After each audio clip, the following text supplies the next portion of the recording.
Hello दोस्तों, welcome back to another video. मेरा नाम है राहुल और मेरे इस चैनल पर आपका हार्दिक स्वागत है। आज हम बात करेंगे बजाज हाउसिंग फाइनेंस के बारे में। इस कंपनी का मार्केट में आईपीओ आ चुका है और ये आज तक का सबसे बड़ा आईपीओ में से एक होने वाला है। तो आज इस कंपनी का हम बारे में जानेंगे, क्या इसके फाइनेंशियल है, क्या फंडामेंटल्स है और कैसा इसका परफॉर्मेंस हो सकता है। बजाज की बहुत सी कंपनियां मार्केट में ऑलरेडी प्रेजेंट हैं, जैसे कि बजाज फाइनेंस, बजाज फिनसर्व। तो ये कंपनी ऑलरेडी मार्केट में है। अब इसी का एक और आईपीओ आ रखा है, बजाज हाउसिंग फाइनेंस लिमिटेड। तो इस कंपनी के बारे में जानेंगे। चलते हैं कंप्यूटर स्क्रीन पर और जानते हैं हमें कौन से टॉपिक से बात करनी है। सबसे पहले हम जानें कि इसका कंपनी का ग्रे मार्केट प्रीमियम क्या है, सब्सक्रिप्शन स्टेटस क्या है, कंपनी की डिटेल क्या है, कंपनी के फाइनेंशियल एंड फंडामेंटल्स क्या है, इस कंपनी के आईपीओ डिटेल क्या है और इस कंपनी में हमें पैसा लगाना चाहिए या नहीं लगाना चाहिए। तो चलते हैं हम कंप्यूटर स्क्रीन पे और जानते हैं इसके बारे में। जैसे कि आपको नाम से पता है कि बजाज हाउसिंग फाइनेंस यानी कि ये हाउसिंग के लिए फाइनेंस प्रोवाइड करती है कंपनी।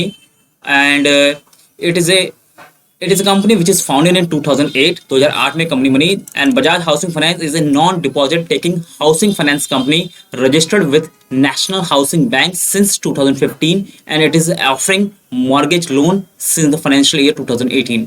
यानी कि मॉर्गेज लोन प्रोवाइड करती है और 2015 से ये रजिस्टर्ड है। चलते हैं कंपनी के सबसे पहले हमें ग्रे मार्केट प्रीमियम जानना है, क्योंकि उसी से हमारा प्रॉफिट मार्जिन क्रिएट होता है। और देखा जाए बहुत दिनों पहले से, अगर हम 23 अगस्त से बात की जाए तब से इनका, और 22 अगस्त से भी इनका ग्रे मार्केट प्रीमियम शो कर रहा है, जब आईपीओ प्राइस आया भी नहीं था। तो तब उस समय 36 रुपये चल रहा था जीएमपी। 26 से बड़ा 42 हुआ, 39 हुआ, 39 हुआ, 41 हुआ, 40 हुआ, यहाँ 55, 60, ये देखिए बढ़ता जा रहा है। जबकि आईपीओ की ओपन डेट अभी आई नहीं है, तो लगातार ये 55 भी हुआ, यहाँ 50 हुआ जीएमपी प्राइस। अभी तक मार्केट में आईपीओ इसका ओपन नहीं हुआ। अभी फिलहाल जो जीएमपी प्राइस जो चल रहा है वो 53 रुपये चल रहा है। 70 रुपये आईपीओ प्राइस है। आज है 8 सितंबर 2024। आईपीओ का प्राइस तो डिक्लेयर हो गया है 3 सितंबर से, 70 रुपये चल रहा है, जो अभी भी यहाँ पर 70 रुपये आईपीओ प्राइस है और 53 रुपये ग्रे मार्केट प्रीमियम है। अगर हम दोनों को प्लस कर दें तो 123 रुपये होता है, यानी कि 75.71% का एस्टिमेटेड लिस्टिंग प्राइस शो कर रहा है, जो कि मार्केट में काफ़ी शानदार है। और ये जो कंपनी है काफ़ी साउंड है, काफ़ी स्टेबल है। इसकी और भी कंपनियां हैं मार्केट में जो कि निफ्टी का पार्ट है। तो इस कंपनी में जो ये नया कंपनी आई है, एनरोल हुई है, इस पे हम सबकी नजरें होंगी। तो 75% is good grey market premium listing gain जो शो कर रहा है। तो लिस्टिंग गेन के हिसाब से देखा जाए और लॉन्ग टर्म के हिसाब से देखा जाए तो दोनों हिसाब से काफ़ी अच्छी है। बाकी ये कंपनी तो लॉन्ग टर्म के लिए रखने के लिए बहुत अच्छी है और 75% estimated listing gain percentage show कर रहा है, जो कि बहुत शानदार है। इस कंपनी का अगर हम बात की जाए कि इसका अभी अलॉटमेंट और सब्सक्रिप्शन स्टेटस क्या है, तो सब्सक्रिप्शन स्टेटस अभी शो नहीं करेगा, क्योंकि अभी मार्केट में इसका सब्सक्रिप्शन ओपन नहीं हुआ है। क्योंकि अभी कल से मार्केट में ओपन होगा, तो उस समय आप इसको डिटेल देख सकते हैं। बात की जाए ये कंपनी करती क्या है। It is a company which is founded in 2008। Bajaj housing finance is a non deposit taking housing finance company registered with the national housing bank since 2015 and has offering mortgage loan. यानी कि company, simple सी बात है, mortgage loan provide करती है और जो loan पे घर लेना चाहते हैं उनको लोन प्रोवाइड करती है। The company is a part of the Bajaj Group, a diversified group of the companies with interest in various sectors. Bajaj Housing Finance provides customized financial solutions to individuals and corporates for the purpose of renovation of home and commercial spaces. यानी कि घर को renovation कराना हो या commercial space खरीदना हो या आपको कस्टमाइज फाइनेंशियल सोल्यूशन चाहिए, इंडिविजुअल्स के लिए भी और कॉर्पोरेट्स के लिए भी, सभी लोगों के लिए हाउसिंग फाइनेंस सोल्यूशन प्रोवाइड करती है। The company mortgage product range is comprehensive and include home loan, loan against property, rent, concession and developer finance। तो ये चारों कैटेगरी में काम करती है। As of 31 March 2024 the company had 3,08,693 active customer. इतने कस्टमर इनके पास एक्टिव हैं, out of which 81.7% were home loan customer. यानी कि 82% कस्टमर लगभग होम लोन कस्टमर हैं। तो आप समझ सकते हैं, और होम लोन जानते हैं कितना महंगा होता है। मतलब 20 लाख, 50 लाख, 70 लाख, 80 लाख, 1 करोड़ तक का होम लोन लोग लेते हैं और उनका जो टेन्योर पीरियड होता है 15 से 18 साल, 20 साल तक का टेन्योर होता है। तो उतने समय तक वो कस्टमर उनको पे ऑफ करते रहते हैं interest. plus principal. The company had a network of 215 branches in 174 locations across 20 states and 3 union territories and overseen by 6 centralized retail loan review center and 7 centralized loan processing center. यानी कि company के पास 215 branches हैं और 174 location पे। बात कीजिए company की financial fundamentals की, तो Bajaj housing finance limited revenue increased by 34% and profit after tax rose by 38% between the financial year 24 and 23, यानी कि रेवेन्यूज भी इंक्रीज हुई है 34% और प्रॉफिट ऑफ टैक्स भी इंक्रीज हुआ है 38%। हमारे पास जो डेटा है ये अमाउंट इन करोड़ है, बड़ी कंपनी है। और बात की जाए एसेट्स की, 22, 23, 24 और 24 यानी कि 31 मार्च 24 और 30 जून 24 तक का हमारे पास डेटा है, जहां पे 48,527 करोड़ की एसेट्स थी 22 में, वो बढ़ के 64 हुई, यहाँ पे 81 हुई और अभी फिलहाल 30 जून तक 88,538 करोड़ की एसेट्स हैं। कंपनी की एसेट्स बढ़ी हैं डेफिनेटली। बात कीजिए रेवेन्यूज़ की, 3,767 करोड़ थी रेवेन्यूज़ 2022 में 31 मार्च को, जो कि बढ़ के 5,465 हुई, 7,617 हुई और अभी 31 मार्च से 30 जून का जो पीरियड है यानी कि 3 महीने का जो पीरियड है उसमें भी 2200 करोड़ की रेवेन्यूज हो चुकी है। तो डेफिनेटली अगर हम ईयरली देखा जाए तो 3,767 से बढ़ के 7,617 हुआ है, तो रेवेन्यूज इंक्रीज हुई है।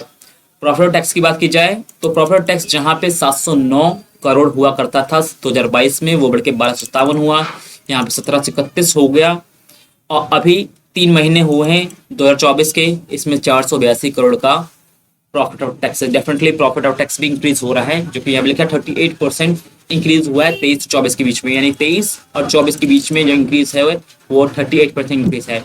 नेटवर्थ की बात की जाए तो 6,741 करोड़ थी, जो कि बढ़ के 10,503 हुई, यहाँ पे 12,233 हुई और अभी नेटवर्थ 30 जून 2014 को 14,719.91 करोड़ है। रिजर्व सरप्लस की बात की जाए, कंपनी के पास 1858 करोड़ के रिजर्व सरप्लस थे स्टार्टिंग में 22 में, जो कि बढ़ के 3,791 हुए। अभी 31 मार्च को 5520 करोड़ थे और 30 जून 2024 तक 4,252.83 करोड़ की रिजर्व सरप्लस, काफी शानदार रिजर्व सरप्लस है। बोरिंग्स की बात की जाए, जहां पे कंपनी के पास कर्जा 31 मार्च 2022 को 41,491 करोड़ का था, वो कर्जा इन्होंने थोड़ा सा बढ़ाया, 53,000 हुआ, यहाँ पे 69,000 हुआ, अभी थोड़ा कर्जा और बढ़ गया है, 73,000 करोड़ का कर्जा है कंपनी पे फिलहाल।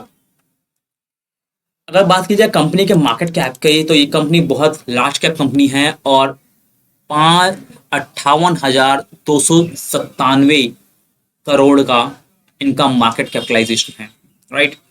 डेब्ट टू इक्विटी रेशियो की बात की जाए तो कंपनी का एक नेगेटिव सेंटीमेंट यही है कि इन पे कर्जा ज़्यादा है, 5.7 रेशो आ रही है, that is the negative sentiment which the company have, यानी कि कंपनी के पास कर्जा ज़्यादा है एज कम्पेयर टू इक्विटी। 5.7 इज एक नेगेटिव सेंटीमेंट। कोई भी डेब्ट टू इक्विटी रेशियो अगर 1 से ज़्यादा है तो वो नेगेटिव है, यहाँ पे ये नेगेटिव चीज़ है।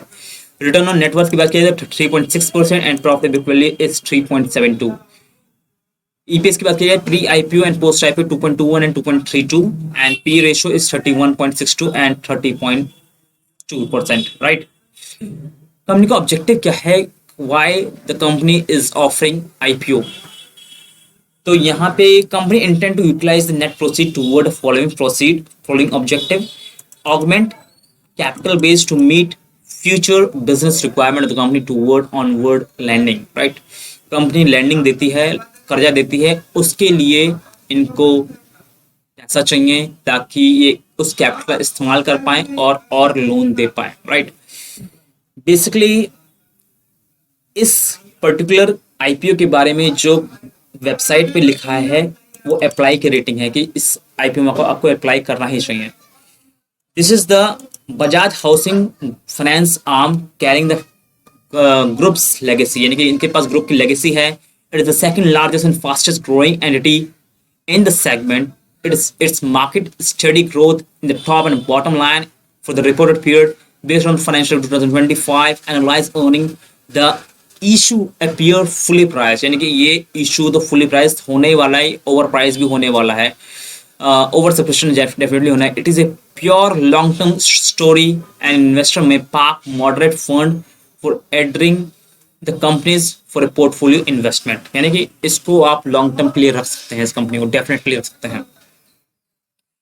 बात की जाए कंपनी ने, हमने जाना कि भाई इनके फाइनेंशियल्स तो काफ़ी स्ट्रांग हैं, बट केपीआई इंडिकेटर्स में एक ही चीज़ रॉन्ग है, वो है डेब्ट टू इक्विटी रेशियो. कंपनी के पास कर्ज ज़्यादा है, बट उसके बावजूद भी इसके पास ग्रुप लेगेसी है, बजाज की ग्रुप लेगेसी ग्रुप का नाम है, जिसकी वजह से लोग इस पे दाव 100% लगाएंगे. बात की जाए इसकी आईपीओ डिटेल्स की, आईपीओ कब से कब तक रहेगा और क्या इसका मार्केट में ऑफर कर रही है. The Bajaj housing finance IPO is a book build issue of 6,560 crore का ये ऑफर कर रही है. The issue is a combination of fresh issue of 50.86 crore share aggregating to 3,560 crore, यानी कि फ्रेश इशू और ऑफर फॉर सेल ये दोनों निकाल रही कंपनी. फ्रेश इशू में कंपनी नए शेयर निकालती है, ऑफर फॉर सेल में जो एग्जिस्टिंग शेयर होल्डर होते हैं वो अपने शेयर्स को सेल आउट करते हैं. तो एग्जिस्टिंग शेयर होल्डर अपने 42.86 करोड़ शेयर सेल करेंगे, जिनकी वैल्यू होती है 3,000 करोड़ की. तो ये 6,560 करोड़ का ऑफर आईपीओ है, आप कह सकते हैं आईपीओ दे रही कंपनी. और आईपीओ की ओपन डेट है 9 सितंबर 2024, आईपीओ क्लोज होगा 11 सितंबर 2024. आईपीओ की फेस वैल्यू है 10 रुपये पर share, price band 66 to 70 rupees पर शेयर, 214 शेयर्स का एक लॉट है, right. And basis of allotment होगा, यानी कि 9 से 11 तारीख के बीच में आप अप्लाई कर सकते हैं. 12 तारीख को अलॉटमेंट होगा और 13 तारीख को या तो आपको रिफंड मिल जाएगा अगर आपको अलॉटमेंट नहीं मिला. अगर आपको अलॉटमेंट मिला तो आपके शेयर्स आपके क्रेडिट हो जाएंगे खाते में, आपके डीमैट अकाउंट के खाते में 13 तारीख को आपके शेयर्स आ जाएंगे. लिस्टिंग डेट है 16 सितंबर 2024, यानी कि मंडे का दिन है. और cut off time for UPI mandate है 11 तारीख, यानी 5 बजे तक 11 तारीख को आप अप्लाई कर सकते हैं. बुधवार का दिन है, आप अप्लाई कर सकते हैं. इसमें तो आप पहले दिन भी अप्लाई कर सकते हैं, सेकंड दिन भी अप्लाई कर सकते हैं, कोई दिक्कत नहीं है. और इसकी जो लिस्टिंग होगी बीएससी एंड एनएससी दोनों पे होगी. एंड इशू टाइप है book build issue IPO. The company investor can bid for a minimum of 214 share and in multiple thereof. और रिटेल कैटेगरी में आप एक लॉट उठा सकते हैं, मिनिमम जो है जिसका 214 शेयर होते हैं, जिसकी वैल्यू होती है 14,980. और मैक्सिमम आप 13 लॉट उठा सकते हैं रिटेल कैटेगरी में, यानी कि 2,782 शेयर्स आप उठा सकते हैं, जिसकी वैल्यू होती है 1,94,740, राइट. एचएनआई कैटेगरी की बात की जाए तो मिनिमम 14 लॉट, यानी कि 2,996 शेयर, जिनकी वैल्यू होती है 2,09,720 रुपये की. और मैक्सिमम अगर एचएनआई कैटेगरी में बात की जाए तो 66 लॉट उठा सकते हैं, यानी कि 14,124 शेयर उठा सकते हैं, यानी कि 9,86,680 का अमाउंट बनता है. तो इतना अमाउंट आप उठा सकते हैं. और बीएचएनआई की बात की जाए तो 67 लॉट उठा सकते हैं, यानी कि 14,338 शेयर उठा सकते हैं, यानी कि 10,03,660 रुपये का इन्वेस्टमेंट आप कर सकते हैं. And Bajaj housing finance IPO reservations कुछ हैं. क्यूआईबी शेयर ऑफर्ड है not more than 50% of the net offer. Retail share offered है not less than 35% of the offer. And NII share offered है not less than 15% of the offer, right. Bajaj housing finance IPO raises 1758 crore from anchor investor. जो anchor investor हैं उनसे ये 1758 करोड़ रुपए raise करेगी. Shares offer किए जाएंगे 251, 142, 856, ये फिगर है जो कि शेयर्स ऑफर किए जाएंगे. और एंकर का लॉकिंग पीरियड है 12 अक्टूबर 2024 और एंकर का लॉकिंग पीरियड है फॉर द रिमेनिंग शेयर है दिसंबर 11, 2024, यानी 50% शेयर एंकर 12 अक्टूबर तक सेल कर सकते हैं और 50% शेयर 11 दिसंबर तक सेल कर सकते हैं, राइट. बात की जाए इस आईपीओ में हमें पैसा लगाना चाहिए, तो डेफिनेटली इस आईपीओ में पैसा लगाना चाहिए, क्योंकि पहली बात तो ये है कि जीएमपी काफ़ी अच्छा चल रहा है, कंपनी के फाइनेंशियल्स काफ़ी स्ट्रांग हैं. केपीएस इंडिकेटर्स में बस डेब्ट टू इक्विटी रेशियो रॉन्ग है, बाकी तो सब चीज़ें अच्छा है. और कंपनी एक बड़े ग्रुप का लेगेसी है, बजाज ग्रुप की लेगेसी है, तो डेफिनेटली आप इसमें पैसा जरूर लगाइए। अगर आपको ये हमारा वीडियो अच्छा लगे तो आप हमें लाइक कमेंट सब्सक्राइब जरूर करिए। Thanks for watching this video and please subscribe our YouTube channel. Thank you very much, have a great day.